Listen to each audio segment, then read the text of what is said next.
ہو حلالی، داتا صاحب کی بارگاہ میں پیش ہونے والا بندہ ہو حلالی اور عقیدت سے چڑھے، صرف سیڑھیاں چڑھ کر اوپر جائے، سیڑھیوں پر ارادہ کر لے کہ میں نے مٹھائی کھانی ہے، میں نے حلوہ کھانا ہے، بریانی کھانی ہے، پکوڑے کھانے ہیں، جو ارادہ کر کے چڑھے، ابھی داخل داتا صاحب کے درگاہ پر نہیں ہوا، پیچھے سے بندہ آ جائے گا، یہ بریانی کھانی ہے،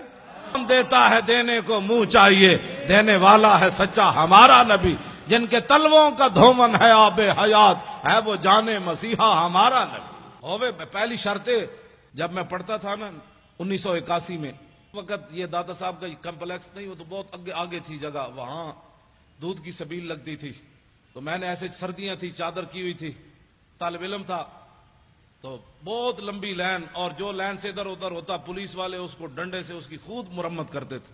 دودھ کی لائن جو لگی ہوئی تھی، تو میں دور ہٹ کے نہ کھڑا ہو گیا ایسے کر کے، ابھی تو اس وقت مجھے اتنی ہوش بھی نہیں تھی،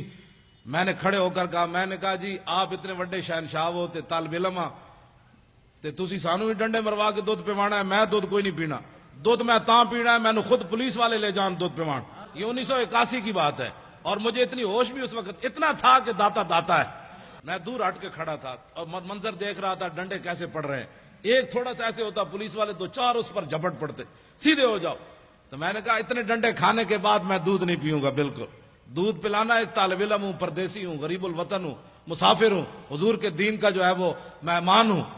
تو مجھے پولیس والے پکڑ کر خود لے جائیں تو پھر میں دودھ پیوں گا، اللہ کی قسم اٹھا کر کہتا ہوں، ایک پولیس والا، میں بالکل تنہا کھڑا تھا، تو میں منہ بھی چھپایا ہوا تھا، میرے ادھر کہتا ہے دودھ پینا ہے، میں نے کہا ہاں، کہتا ہے چل میرے ساتھ دودھ پینا، لیکن اندر بھی کوئی شے ہوئے،